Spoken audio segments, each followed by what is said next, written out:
Hello everyone. तो कैसे हैं आप लोग? आशा करते हैं कि सभी लोग मस्त होंगे। तो दोस्तों, आज के इस लेक्चर में हम डिस्कस करेंगे क्लास 11th का चैप्टर 11, जिसका नाम है थर्मल प्रॉपर्टीज ऑफ मैटर। ठीक है, इससे रिलेटेड हमने इंट्रोडक्शन को ऑलरेडी डिस्कस कर दिया है। इससे रिलेटेड जो भी बेसिक बेसिक चीज़ें थी उनके बारे में हमने बताया था। टेम्परेचर के बारे में बताया था, टेम्परेचर के कन्वर्जन के बारे में बताया था। ठीक है, तो लगभग इससे जुड़ी हुई जितनी भी बेसिक चीज़ें थी उन सभी के बारे में हमने डिस्कस कर दिया था। ठीक है, तो आइए आज हम स्टार्ट करते हैं थर्मल एक्सपेंशन से। देखेंगे कि थर्मल एक्सपेंशन क्या होता है, और साथ ही साथ इस वीडियो के अंत में हम कुछ न्यूमेरिकल को करेंगे जो कि टेम्परेचर से रिलेटेड है, या कह सकते हो टेम्परेचर के कन्वर्जन से रिलेटेड होगा। ठीक है, तो आप हमारे साथ बने रहें और आइए आज के इस लेक्चर को स्टार्ट करते हैं। तो हमने बताया यहाँ पे आपको थर्मल एक्सपेंशन हमें पढ़ना है। थर्मल एक्सपेंशन से क्या समझते हो? थर्मल एक्सपेंशन में आपको दो चीजें दिखाई दे रही हैं। सबसे पहला है थर्मल। थर्मल बोले तो हीट, ड्यू टू हीट कह सकते हो। ठीक है, थर्मल का सेंस क्या हो गया? Due to heat. और एक्सपेंशन मतलब आप जान ही रहे हैं, एक्सपेंड होना। ठीक है, एक्सपेंशन मतलब एक्सपेंशन हो गया। वह एक्सपेंशन जो हीट के कारण होता है उस एक्सपेंशन को हम बोलते हैं थर्मल एक्सपेंशन। ठीक है, वह एक्सपेंशन जो हीट के कारण होता है उसे बोलेंगे थर्मल एक्सपेंशन। देखो, जनरली जो थर्मल एक्सपेंशन होगा वो सॉलिड में भी होता है, लिक्विड में भी होता है और गैसेस में भी होता है। ठीक है, तीनों तरह के मटेरियल में थर्मल एक्सपेंशन होता है। ठीक है, अगर हम बात करें थर्मल एक्सपेंशन का, जैसे थर्मल एक्सपेंशन क्यों होता है, तो इसके बारे में आइए डिस्कस करते हैं। जैसे देखो, यहाँ पे एक हमने रॉड ले लिया है। इस रॉड में हम जानते हैं कि बहुत सारे पार्टिकल होंगे, ऐसे बहुत सारे पार्टिकल अवेलेबल होंगे, और सारे के सारे पार्टिकल एक दूसरे से क्लोजली पैक्ड होते हैं। ठीक है, इसका मैं छोटा सा हिस्सा लेता हूँ। यहाँ पे इसका छोटा सा हिस्सा लेकर के आपको समझाता हूँ कि जैसे अगर हमने इसका इस रॉड का छोटा सा हिस्सा ले लिया है तो आप देखोगे कि अब ऐसे बहुत सारे पार्टिकल्स होंगे, और ये पार्टिकल एक दूसरे से क्लोजली पैक्ड होंगे। मतलब इनके बीच में फ्री स्पेस नहीं होगा, और होगा भी तो बहुत कम फ्री स्पेस होगा। जब हम इसे हीट करना स्टार्ट करेंगे तो इनके पार्टिकल के बीच में जो इंटरमॉलिक्यूलर अट्रैक्शन होगा उसका वैल्यू कम हो जाएगा। ठीक है, क्योंकि जो इंटरमॉलिक्यूलर फोर्स है it will be directly proportional to the it will be inversely proportional to the temperature. ठीक है, ये टेम्परेचर के इन्वर्सली प्रोपोर्शनल होगा, क्योंकि आप जैसे जैसे टेम्परेचर को बढ़ाओगे वैसे वैसे इसके बीच का अट्रैक्शन कम होता जाएगा। और जब अट्रैक्शन कम होगा तो पार्टिकल एक दूसरे से दूर होते जाएंगे। ठीक है, और अगर हम टेम्परेचर को कम करें तो इसका फोर्स ऑफ अट्रैक्शन बढ़ जाएगा, और फोर्स ऑफ अट्रैक्शन बढ़ने से पार्टिकल पास आना शुरू हो जाएंगे। तो आपने दो कंडीशन देख लिया। ठीक है, अब जरा सोचो कि यदि इसके पार्टिकल के बीच का इंटरमॉलिक्यूलर अट्रैक्शन कम होगा तो पार्टिकल दूर होंगे, और यदि पार्टिकल दूर होंगे तो इस रॉड के जस्ट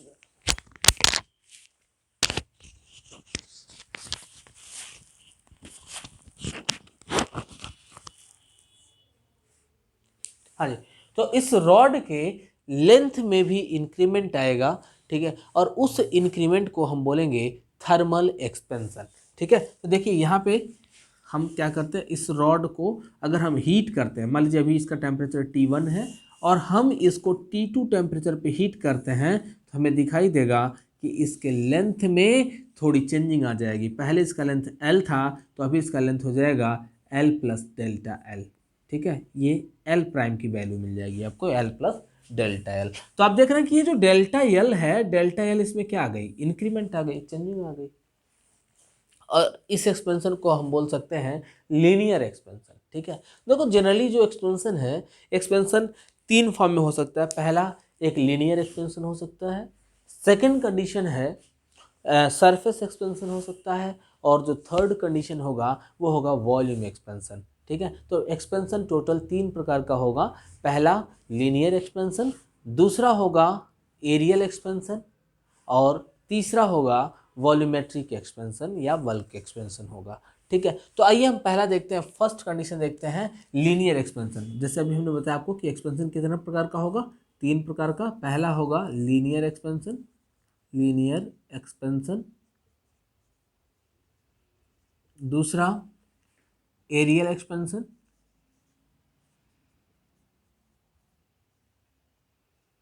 और तीसरा होगा वॉल्यूम एक्सपेंशन, वॉल्यूम एक्सपेंशन। देखो जो लीनियर एक्सपेंशन होगा, इसके नेम से क्लियर है, वो एक लीनियर चेन में होगा। लीनियर चेन बोले तो एक रॉड, जैसे मान लो कोई थिन रॉड है, उस थिन रॉड के लेंथ में कुछ इंक्रीमेंट आ गया तो हम कहेंगे कि वहाँ पे लीनियर एक्सपेंशन हो रहा है। जैसे कि हमने यहाँ पे बनाया हुआ है, देखिएगा यहाँ पे हमने एक रॉड लिया, इस रॉड का टेम्परेचर देखो T1 टेम्परेचर था, हमने क्या किया, इसको कुछ टेम्परेचर दिया, कुछ टेम्परेचर सप्लाई दिया, यानी T2 टेम्परेचर पर जाने के बाद में इसके लेंथ में थोड़ी इंक्रीमेंट आ जाती है, और इसका अब एक्चुअल लेंथ कितना हो गया, L प्लस डेल्टा L हो गया। तो कितने की चेंजिंग आई, डेल्टा L की चेंजिंग आई। तो मैं बताऊं आपको कि यहाँ पर जो एक्सपेंशन हो रहा है, यानी कि जो लेंथ में जो चेंजिंग आ रही है, वो देखो कितने फैक्टर पे डिपेंड करता है। तो here delta L will be directly proportional to L। देखो सबसे पहली बात अगर हम करें तो जो चेंज इन लेंथ है वो लेंथ के डायरेक्टली प्रोपोर्शनल होगा, ओरिजिनल लेंथ के डायरेक्टली प्रोपोर्शनल होगा। कहोगे सर ओरिजिनल लेंथ के कैसे, तो मैं आपको समझाता हूँ, खुद से सोचो कि जितना बड़ा लेंथ होगा उतने ही ज़्यादा पार्टिकल्स होंगे, और उतने ही ज़्यादा पार्टिकल के बीच में गैपिंग होगी जब हम टेम्परेचर को बढ़ाएंगे। तो जब ज़्यादा पार्टिकल के बीच में गैपिंग होगी तो लेंथ ज़्यादा बढ़ेगा, और अगर पार्टिकल कम है तो due to less amount of number of particles, कह सकते हो जो एक्सपेंशन होगा वह भी लेस हो जाएगा। ठीक है, तो आप कह सकते हैं कि डेल्टा एल के डायरेक्टली प्रोपोर्शनल होगा, यानी कि इस रॉड के लेंथ में जितने ज़्यादा कह सकते हो चेंजिंग आएगी वो डायरेक्टली प्रोपोर्शनल होगी किसके, इसके ओरिजिनल लेंथ के। This is our first equation. And delta L will be also directly proportional to delta T। देखो डेल्टा L डेल्टा T के भी डायरेक्टली प्रोपोर्शनल होगा। ठीक है, डेल्टा T के डायरेक्टली प्रोपोर्शनल होने का मतलब क्या है, ये डेल्टा T क्या है, चेंज इन टेम्परेचर। ठीक है, T1 पहले टेम्परेचर था, अभी इसका टेम्परेचर T2 हो गया है, यानी कि डेल्टा T का मान कितना हो जाएगा, T2 माइनस T1। ठीक है, दोनों को कंबाइन कर लो, on combination of first and second equation we get. देखो जी क्या मिलेगा, आपको मिलेगा delta L will be directly proportional to L delta T। ठीक है, जब प्रोपोर्शनलिटी रिमूव होगी तो यहाँ पे कांस्टेंट टर्म आएगा। ठीक है, और उस कांस्टेंट टर्म को हम बोलते हैं thermal coefficient, thermal coefficient of linear expansion. ठीक है, ये जो अल्फा है, अल्फा क्या है, thermal coefficient of linear expansion. देखो यहाँ से इसको हम मानते हैं हमारा थर्ड इक्वेशन। ठीक है, इस थर्ड इक्वेशन से अगर हम चाहें तो अल्फा की वैल्यू फाइंड कर सकते हैं, लेकिन इससे पहले आइए हम निकालते हैं इसके लेंथ में जो इंक्रीज्ड लेंथ आया है L प्राइम, इसकी वैल्यू को पहले फाइंड कर लेते हैं, उसके बाद फिर अल्फा का वैल्यू निकालेंगे। ठीक है, अब देखो इंक्रीज्ड लेंथ की वैल्यू हम कैसे फाइंड करें, इसके लिए देखो डेल्टा L है क्या, generally L prime minus L, बढ़े हुए लेंथ में से ओरिजिनल लेंथ को यदि आप माइनस करोगे तो ये डेल्टा L निकल जाएगा। ठीक है, इसलिए डेल्टा L की जगह पर हम लिख सकते हैं L prime minus L is equals to alpha L delta T। ठीक है, अब देखो L prime is equals to क्या मिल जाएगा, यहाँ पे माइनस L है, दूसरे साइड में जब जाएगा तो प्लस L में कन्वर्ट हो गया, L alpha L delta T। ठीक है, अब जरा ध्यान से देखो, इन दोनों टर्म्स में आपको L कॉमन दिखाई देगा। ठीक है, तो L को कॉमन ले लो, मिलेगा तुम्हें L dash is equals to L in bracket 1 plus alpha delta T। ठीक है, ये तुम्हें मिल गया इंक्रीज्ड लेंथ। क्लियर हो गया, ये क्या मिल गया, इंक्रीज्ड लेंथ मिल गया। अब देखो फ्रॉम थर्ड इक्वेशन हम एक और फार्मूले को डिराइव करते हैं, यहाँ पे लिखते हैं फ्रॉम थर्ड इक्वेशन मिलेगा हमें alpha is equals to delta L upon L delta T। ठीक है, ये देखो ये भी हम आपको एक फार्मूला मिल गया, delta L is equals to क्या मिल जाएगा, दिया हुआ था अल्फा L डेल्टा T, अब यहाँ से क्या करो, एल डेल्टा टी को दूसरे साइड में भेज दो तो मिलेगा तुम्हें alpha is equal to delta L upon L delta T. ठीक है। अच्छा देखो, अगर तुम इसको कंपेयर करते हो स्ट्रेंथ से, अगर स्ट्रेंथ इसका कंपेरिजन कर दो तो आपको दिखाई देगा डेल्टा एल अपॉन एल क्या है, स्ट्रेन है।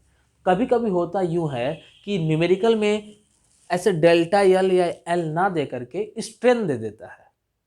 ठीक है, तो आप चाहें तो यह भी लिख सकते हैं alpha is equal to strain, linear strain है, ठीक है, और अपॉन डेल्टा टी, यह भी आपको एक फार्मूला मिल जाएगा। ठीक, या इसी को लॉन्गिट्यूडनल स्ट्रेन बोलते हैं, longitudinal strain upon delta T. ठीक है, डेल्टा एल अपॉन एल आप जानते हैं लॉन्गिट्यूडनल स्ट्रेन का फार्मूला होता है, पिछले चैप्टर में पढ़ चुके हैं इसको। ठीक है, इसलिए चाहो तो इसके जगह पे ये भी फार्मूला रख सकते हो। और इस अल्फा को क्या कहते हैं, where alpha is called, where alpha is called coefficient of linear expansion, linear expansion, coefficient of linear expansion. ठीक है बच्चों, तो जल्दी से वीडियो को पॉज करके इसे नोट कर लो, फिर हम आगे बढ़ते हैं अपने अगले टॉपिक की ओर। And our next topic is areal expansion. ठीक है, तब तक मैं इसे इरेज करता हूँ, आप वीडियो को पॉज करके हमारे साथ साथ नोट्स भी बनाते रहें, आपके लिए बेहतर होगा। ठीक है, फिर बढ़ते हैं आगे।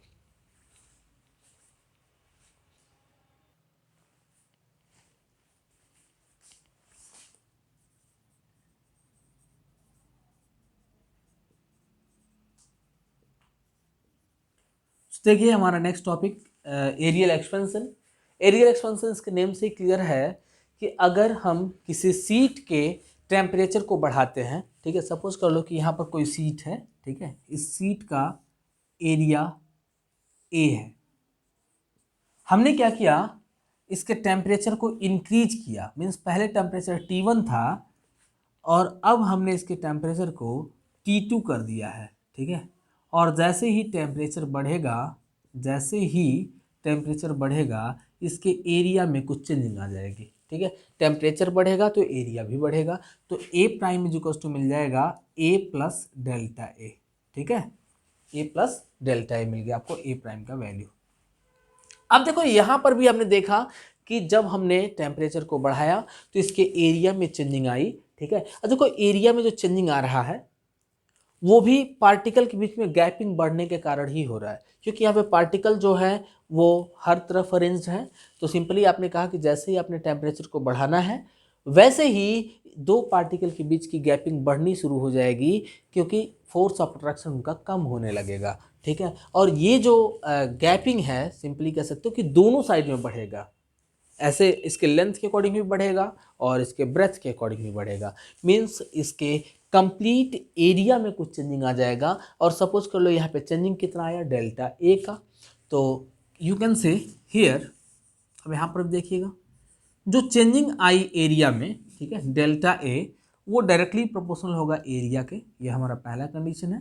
ठीक है, जो चेंज इन एरिया आया वो किसके डायरेक्टली प्रोपोर्शनल होगा, एरिया के। अब खुद से सोचो कि अगर एरिया ज़्यादा होगा तो इसमें नंबर ऑफ पार्टिकल्स भी ज़्यादा होंगे। ठीक है, अगर एरिया ज़्यादा होगा तो नंबर ऑफ पार्टिकल्स ज़्यादा होंगे, तो ज़्यादा गैपिंग आएगी, और ज़्यादा गैपिंग आएगी तो एरिया में चेंजिंग भी ज़्यादा होगा। और दूसरा ये डायरेक्टली प्रोपोर्शनल होगा चेंज इन टेम्परेचर के, यानी कि टेम्परेचर को अगर आप ज़्यादा बढ़ाते हो तो इसमें इंक्रीमेंट ज़्यादा होगा एरिया में, और अगर आप टेम्परेचर को कम इंक्रीज कर रहे हो तो इंक्रीमेंट कम होगा। देखो यहाँ पे डेल्टा टी क्या, T2 माइनस T1 है, कंफ्यूज मत होना। दोनों को कंबाइन कर दीजिए, on combination of first and second equation we get. ठीक है, देखो दोनों इक्वेशन को जब कंबाइन करोगे देखो हमें क्या मिल जाएगा, delta A will be directly proportional to, देखो इन दोनों में ए डेल्टा टी आ रहा, ए डेल्टा टी। ठीक है, अब जानते हो कि जब प्रोपोर्शनलिटी रिमूव होगा तो यहाँ पर भी एक कांस्टेंट टर्म आएगा, तो delta A is equals to beta A delta T. ठीक है, अब देखो यहाँ पे बीटा ए डेल्टा टी क्या है, बीटा जो है वो हमारा थर्मल कोफिशिएंट है, इसको हमने मान लिया थर्ड इक्वेशन, तो इसको क्या बोलेंगे, thermal coefficient of areal expansion. ठीक है, इसको हम बीटा से रिप्रेजेंट करते हैं। अब देखिएगा, आप चाहें तो यहाँ से इंक्रीज्ड एरिया फाइंड कर सकते हैं।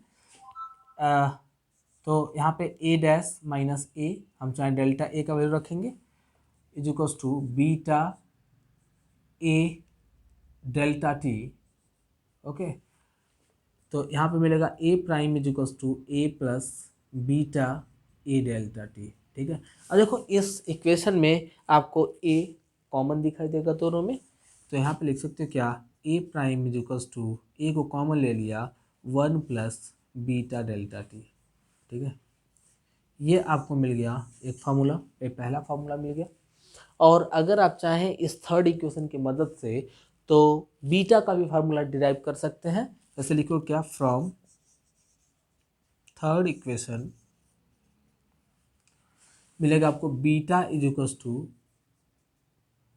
Delta A upon A delta T. ठीक है, बीटा इज इक्वल्स टू क्या मिल गया, delta A upon A delta T.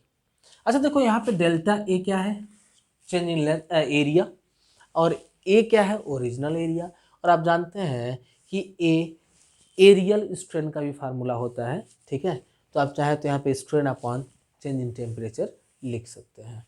तो वेयर यहाँ पे लिखते हैं वेयर, बीटा क्या है बच्चों, beta is the coefficient of areal expansion, areal expansion. ठीक है, कोफिशिएंट ऑफ एरियल एक्सपेंशन है। बोलो, इतना क्लियर हो गया होगा आप लोगों का। ठीक है, तो जल्दी से इसे नोट कर लो, फिर हम आगे बढ़ते हैं और हमारा अगला टॉपिक है वॉल्यूम एक्सपेंशन। ठीक है, तो लगभग आपको यकीनन समझ में भी आ रहा होगा, और अगर आपको समझ में आ रहा है तो इस वीडियो को लाइक करें और अपने दोस्तों को शेयर करें, ताकि जिन्हें भी इस टॉपिक की ज़रूरत है उन्हें इसका लाभ मिल सके। ठीक है, क्योंकि मैं मेहनत करता हूँ आपके लिए, तो आप भी हमारे लिए थोड़ा सा एफर्ट तो कर ही सकते हो यार। अपने दोस्तों को शेयर करो और तुरंत इस वीडियो को लाइक करो। ठीक है, चलिए जल्दी नोट करिए, वीडियो को पॉज करके फिर आगे बढ़ते हैं।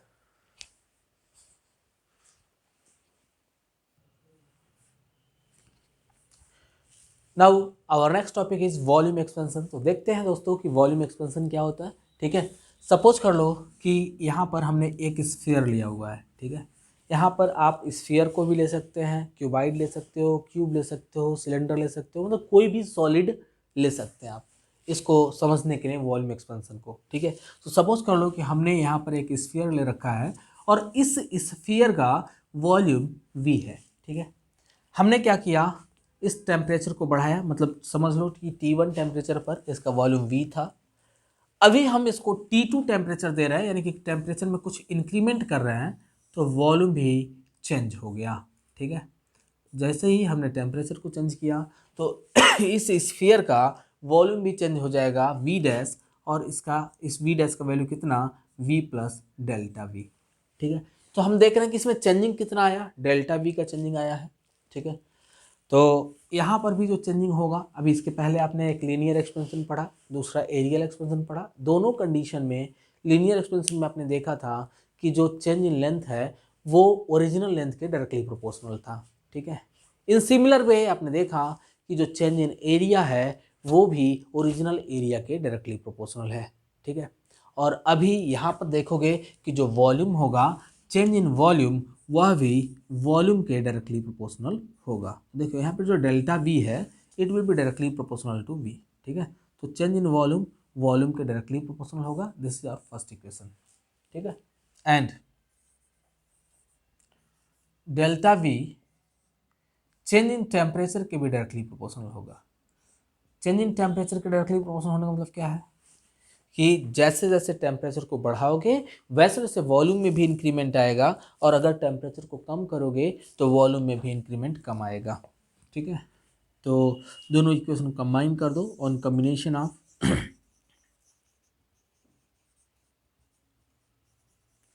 First and second equation. देखो दोनों को जब कंबाइन करोगे तो आपको मिलेगा delta V will be directly proportional to V delta T। ठीक है, अब देखो यहाँ पे हम जानते हैं कि जब प्रोपोर्शनलिटी रिमूव होगा तो एक कांस्टेंट टर्म आएगा। इस कांस्टेंट टर्म को हम गामा लिखते हैं यहाँ पे, गामा वी डेल्टा टी, ठीक है।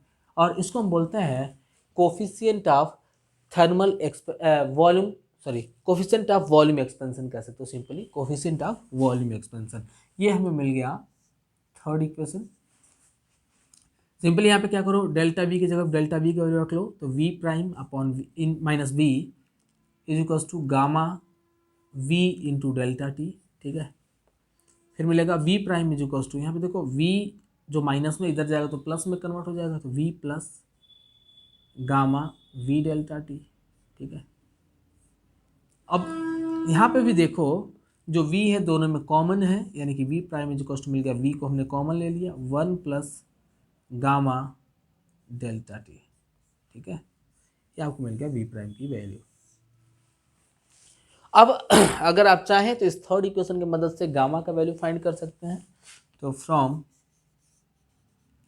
थर्ड इक्वेशन आपको मिल जाएगा, देखो थर्ड इक्वेशन में अगर गामा की वैल्यू आप निकालोगे, यहाँ पे लिखते हैं गामा इज इक्वल टू, देखो क्या मिलेगा, डेल्टा वी, ये देखो इधर है, अपॉन वी डेल्टा टी, ठीक है।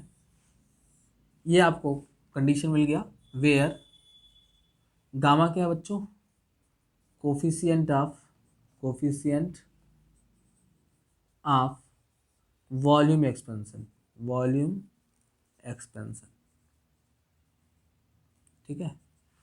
तो आपको ये भी समझ में आ गया होगा कि वॉल्यूम एक्सपेंशन कैसे होता है, या फिर हम इसके फार्मूले को कैसे डिराइव करते हैं। यहाँ पर देखो डेल्टा वी अपॉन वी, ये वॉल्यूमेट्रिक स्ट्रेन को दर्शा रहा है, तो आप चाहें तो ये भी लिख सकते हैं gamma is equal to volumetric strain upon change in temperature, ठीक है। तो ये भी एक फार्मूला हो जाएगा गामा का। तो आप इस फार्मूले की मदद से, इन सब फार्मूले की मदद से न्यूमेरिकल को सॉल्व करेंगे, ठीक है। थर्मल एक्सपेंशन का हम एवरीडे लाइफ का भी कुछ एग्जांपल आपको अगर बता दें, तो आपने देखा होगा कि जैसे जो भी रेलवे ट्रैक वगैरह बनाया जाता है, रेलवे ट्रैक के बीच में थोड़ी गैपिंग छोड़ दी जाती है, जहाँ पर भी ज्वाइंट होता है उस ज्वाइंट में थोड़ी गैपिंग छोड़ दी जाती है। वो गैपिंग किस लिए होता है ये समझ लो, क्योंकि जब हॉट समर डेज आता है, यानी कि जब गर्मी का मौसम आता है, तो टेम्परेचर ज़्यादा होगा उस मेटल का, यानी उस आयरन का टेम्परेचर ज़्यादा होगा, and due to high temperature उसमें कुछ इलोंगेशन आएगा, इलोंगेशन बोले तो एक्सपेंशन आ जाएगा, ठीक है। क्योंकि आपने देखा कि जब टेम्परेचर बढ़ेगा तो उसका लेंथ में या एरिया में या वॉल्यूम में सभी में चेंजिंग आती है, ठीक है। तो उसका भी थोड़ा सा लेंथ बढ़ेगा, और अगर बीच में गैपिंग नहीं दी जाए तो उस इंक्रीज इन लेंथ के कारण जो आपका ट्रैक होगा, रेलवे ट्रैक, वो बेंड कर जाएगा। बात समझ गए। तो उस बेंडिंग से बचने के लिए जो रेलवे ट्रैक होगा दोनों के बीच में थोड़ी गैपिंग दी जाती है, ठीक है। ओवर ब्रिज वगैरह बनाने वक्त भी, या फिर सिविल का जो ब्रिज बनाया जाता है, पुल वगैरह जो बनाया जाता है, वहाँ पर भी जहाँ ज्वाइंट होगा, ज्वाइंट के बीच में थोड़ी गैपिंग दी जाती है, ताकि जो भी आयरन है हॉट समर डेज के केस में वो एक्सपेंड करेगा, और एक्सपेंड करेगा तो उस गैपिंग के कारण वो अपने साइज को मेंटेन करके रह सके, बेंडिंग ना आए, इस वजह से ये सब काम किया जाता है, ठीक है। तो लगभग आपने समझ लिया होगा कि थर्मल एक्सपेंशन क्या होता है, थर्मल एक्सपेंशन कितने प्रकार का होता है, और इसके कोफिशिएंट को हम कैसे डिराइव करते हैं। तो मिलेंगे आपसे अगले वीडियो में एक नई एनर्जी के साथ।